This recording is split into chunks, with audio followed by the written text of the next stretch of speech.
bring that mic back just a little right side. Yeah, that's perfect.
Hey, everybody. Good evening. Let me say a few things before I take your questions. As you know, the special counsel released his findings today about their look into my handling of classified documents. I was pleased to see he reached a firm conclusion that no charges should be brought against me in this case.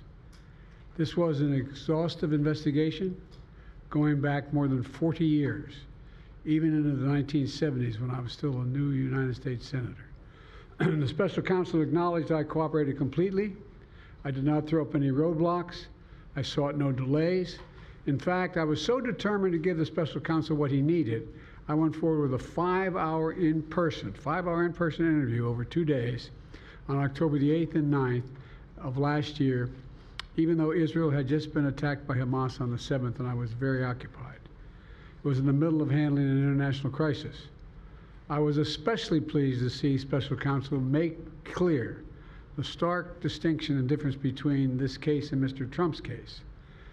The special counsel wrote, and I quote, "Several material distinctions between Mr. Trump's case and Mr. Biden's are clear," continuing to quote, "Most notably, after given multiple chances to return classified documents to avoid prosecution, Mr. Trump allegedly did the opposite. According to the indictment, he not only refused to return the documents for many months, he also obstructed justice by enlisting others to destroy evidence and then to lie about it. In contrast," he went on to say, "Mr. Biden turned in classified documents to the National Archives and the Department of Justice, consented to the search of multiple locations, including his home, sat for a voluntary interview, and in other ways cooperated with the investigation," end of quote.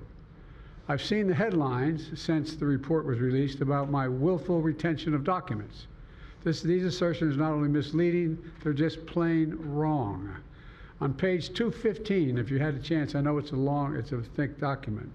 On page 215, the report of the special counsel found the exact opposite. Here's what he wrote. "There is in fact a shortage of evidence that I willfully retained classified materials related to Afghanistan."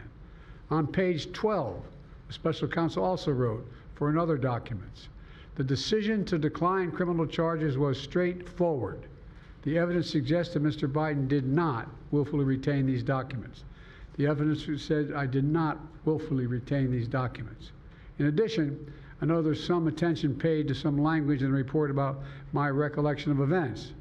There's even reference that I don't remember when my son died. How in the hell dare he raise that? Frankly, when I was asked the question, I thought to myself, it wasn't any of their damn business. Let me tell you something. Some of you have commented, I wear since the day he died, every single day, the rosary he got from Our Lady of... Every Memorial Day we hold a service remembering him, attended by friends and family and the people who loved him. I don't need anyone. I don't need anyone to remind me when he passed away or passed away. Simple truth is I sat for a 5-hour interview over 2 days of events going back 40 years. At the same time I was managing international crisis, their task was to make a decision about whether to move forward with charges in this case. That's their decision to make. That's the counsel's decision to make. That's his job. And they decided not to move forward. For any extraneous commentary, they don't know what they're talking about. It has no place in this report. The bottom line is the matter is now closed. I'm going to continue what I've always focused on, my job of being President of the United States of America. Now, thank you, and I'll take some questions. President Biden, something the special counsel said in his report is that one of the reasons you were not charged is because, in his description, you are a well-meaning elderly man with a poor memory. I'm well-meaning, and I'm an elderly man, and I know what the hell I'm doing. I've been president, and I put this country back on its feet. I don't need his recommendation. It's How totally bad out. is your memory, and can you continue as president? My memory is so bad, I let you speak. That's Do you my. feel your memory has gotten worse, No, Mr. look, President? my memory is not good. My memory is fine. My memory, take a look at what I've done since I become president. None of you thought I could pass any of the things I got passed. How'd that happen? You know, I guess I just forgot what was going on. Mr. President, Voters have concerns about your age. How are you going to assuage them? And do you fear that this report is only going to fuel further concerns about your age? Only by some of you. Mr. President, Clear up criminal liability today. Mr. President. Do you take responsibility for at least being careless with classified material? I take responsibility for not having seen exactly what my staff was doing. It goes in and points out things that appeared in my garage, things that came out of my home, things that were moved not by me, but my staff.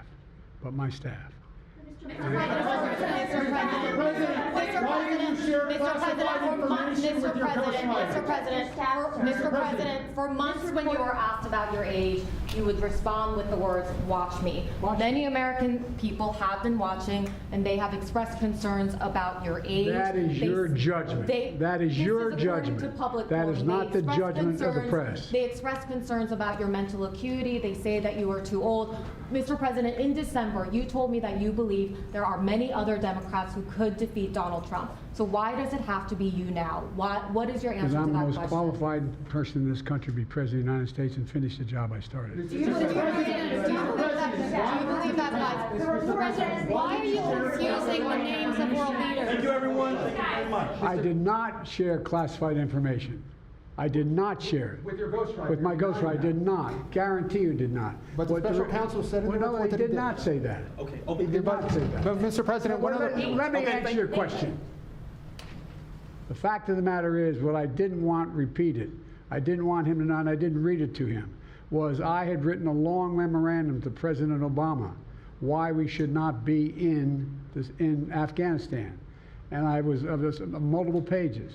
And so what I was referring to, I said classified. I should have said should be private because it was a contact between the president and the vice president as to what was going on.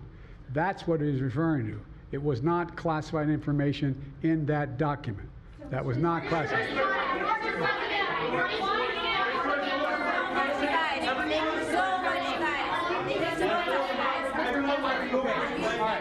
He called on me.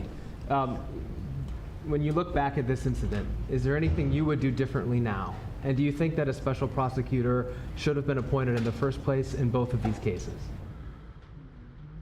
First of all, what I would have done is oversee the transfer of the material that was in my office, in my offices. I should have done that. If I go back, I didn't have the responsibility to do that. That was my staff was supposed to do that, and they referenced that in the report. And my staff did not do it in a way that, for example, I didn't know how half the boxes got in my garage until I found out staff gathered them up, put them together, and took them to the garage in my home. And all the stuff that was in my home was in filing cabinets that were either locked or able to be locked. It was in my house. It wasn't out in, like in Mar-a-Lago, in a public place where, and none of it was high classified. Didn't have any of that red stuff on it. You know what I mean, around the corners? None of that. And so I wish I had paid more attention to how the documents were being moved and where. I thought they were being moved to the archives. I thought all of it was being moved. That's what I thought.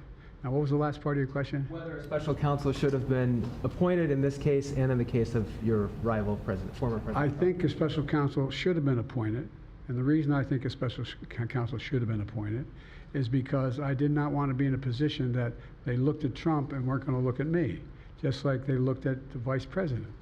And the fact is they made a firm conclusion. I did not break the law, period. Thank you all very, very much.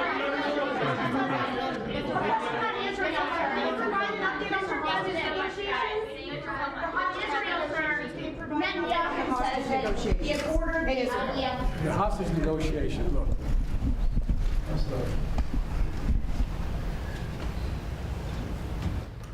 I'm of the view, as you know, that the conduct of the response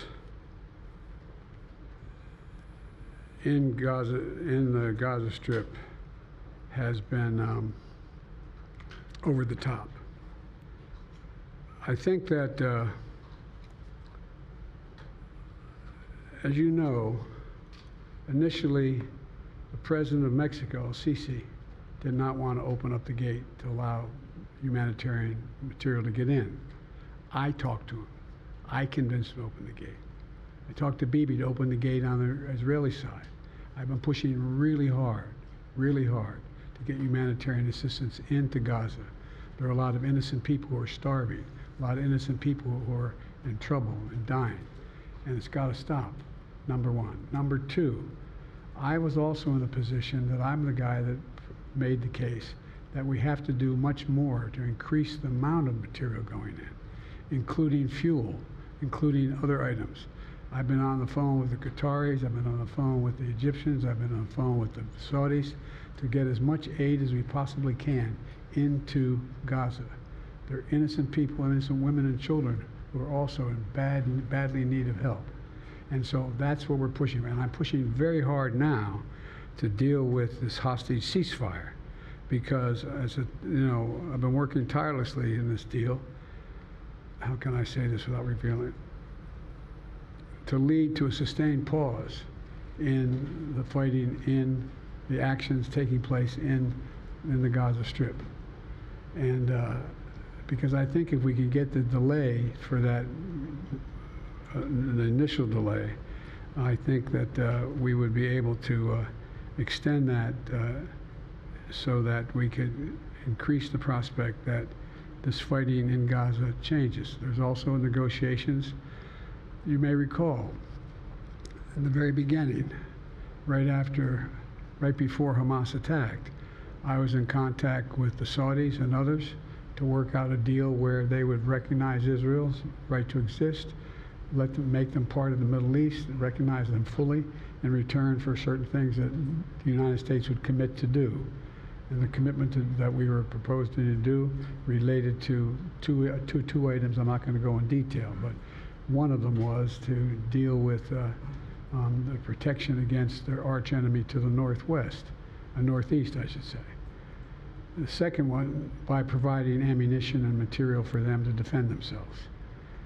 Coincidentally, that's the time frame when this broke out. I have no proof what I'm about to say, but it's not unreasonable to suspect that the Hamas understood what was about to take place and wanted to break it up before it happened. Thank you, everybody. We're going to need everybody to hold for a moment.